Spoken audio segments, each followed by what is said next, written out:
Donc, notre fonction f de x, on a dit que c'était donc x au cube moins 12x au carré plus 36x. Première question, calculer f' de x. Alors, vous avez trouvé combien pour f' de x? f' de x.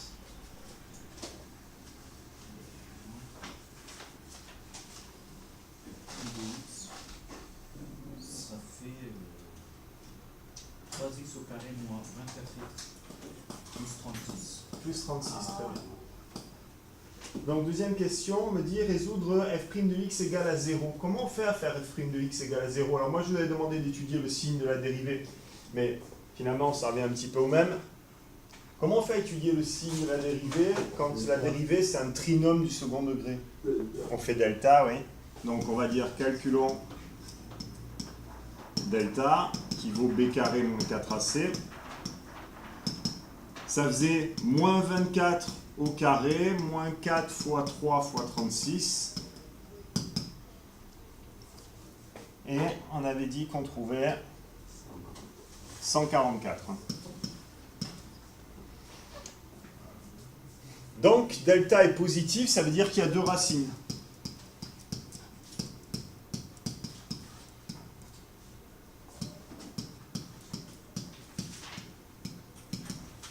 Alors, x1 qui vaut moins b moins racine de delta sur 2a.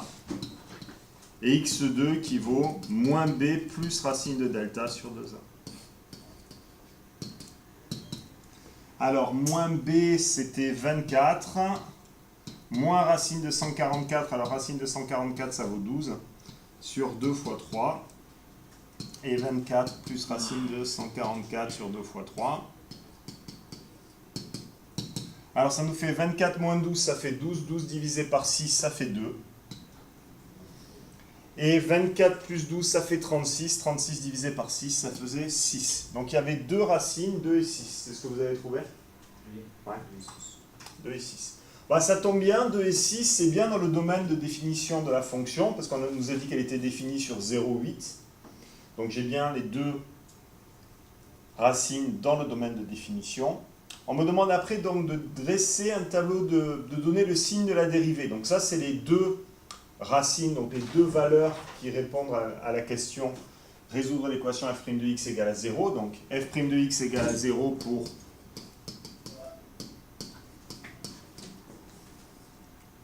x égale, on a dit 2 ou x égale 6. Alors, comment on fait à faire le signe de la dérivée, le signe de cette fonction? Hein? Qu'est-ce qu'on se dit? Il y a deux racines. Ça va dépendre de quoi le signe de la dérivée, le signe de mon trinôme? Le moins ou le plus devant le A. Exactement. Ça va dépendre du A, d'accord? Si les branches sont vers le haut ou vers le bas. Ici, le A, il est positif. Donc, les branches sont vers le haut. Donc, on va avoir, si on fait une espèce de petit croquis, quelque chose comme ça, hein, qui va couper ici en 2 et en 6. Donc, ça va être quel signe? Plus, moins, plus, oui. On se rappelle que c'est du signe de A à l'extérieur des racines, si delta est positif. Donc, ici, on va dresser un tableau de signes. Dressons un tableau de signes.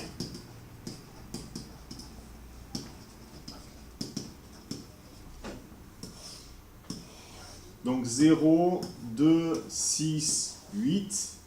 Ça, c'est pour x. Le signe de f' de x,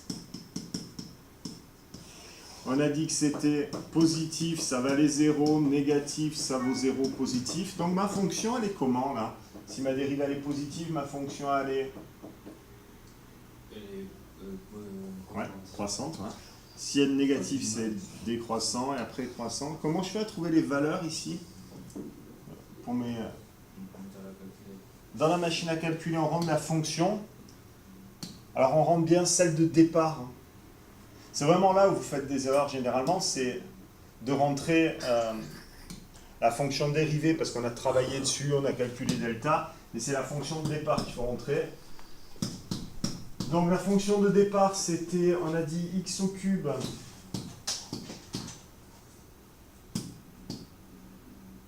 moins 12x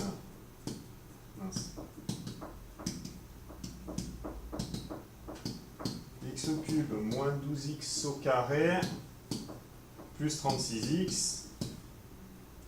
Et ça y est, ma machine a compté. Pas grave. Est-ce que tu peux me donner les valeurs que tu as trouvées, s'il te plaît, Abdou? Il y a 32 à 2. Alors, A2, 32.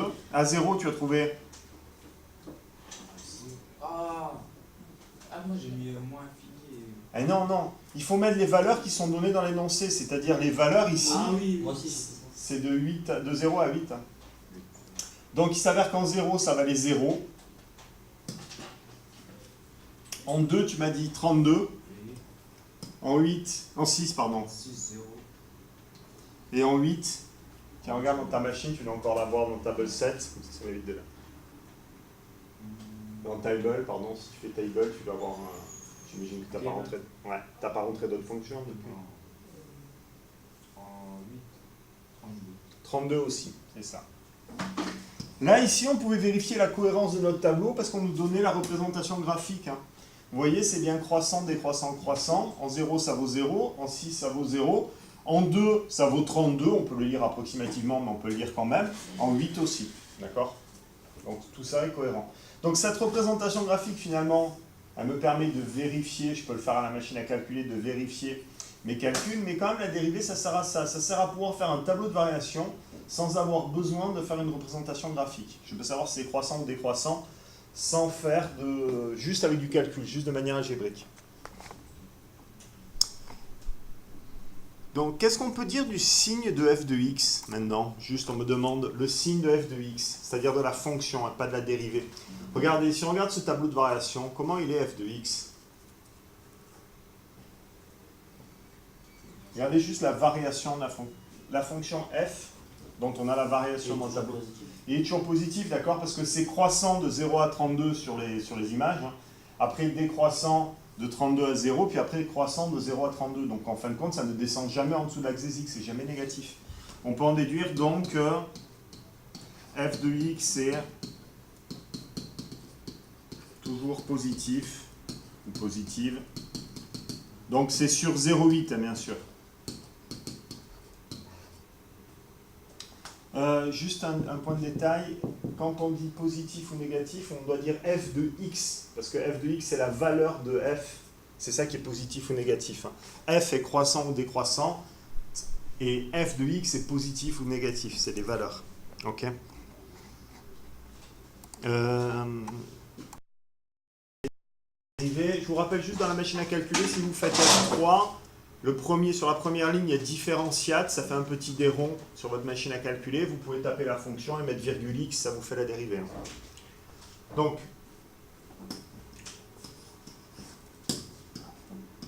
on a calculé la dérivée, c'est x au carré moins x moins 2.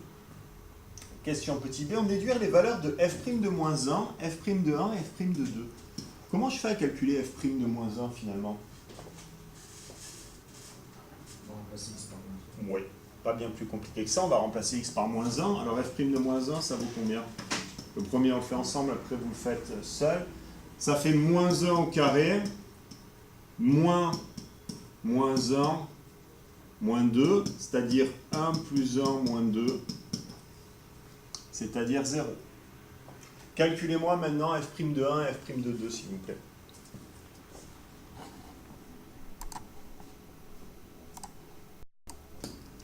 Donc, en quelle valeur de x la tangente à la courbe CF est-elle horizontale?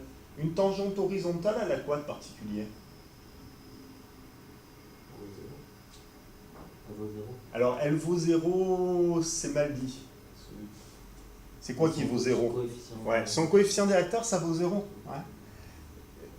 Le coefficient directeur de la tangente, on appelle ça comment?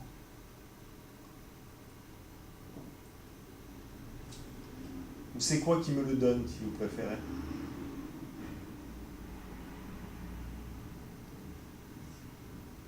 C'est par rapport à F2, Ouais. à la dérivée. Oui, c'est ça. C'est le coefficient directeur, la tangente, c'est le nombre dérivé, d'accord? Ça veut dire quoi? Quand est-ce que ma tangente elle va être horizontale? Pour quelle valeur de x ma tangente à la courbe C va être horizontale? Ma tangente ou mes tangentes? Moins 1 en moins 1 et en 2, parce qu'on sait que f' de moins 1, ça vaut 0, ça veut dire que le coefficient directeur de la tangente au point d'abscisse moins 1 à la courbe, il est de 0, et pareil, f' de 2, ça vaut 0, ça veut dire que le coefficient directeur de la tangente au point d'abscisse 2, il vaut 0 aussi, donc mes deux tangentes au point d'abscisse moins 1 et 2, c'est des tangentes horizontales. C'est bon pour tout le monde, Dylan? Je vais noter ça, donc les tangentes sont horizontales, donc ça c'était la question petit c. Les tangentes à la courbe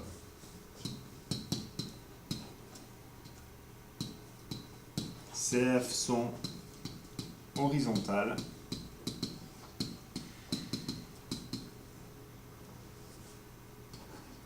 Pour x égale moins 1 et x égale 2.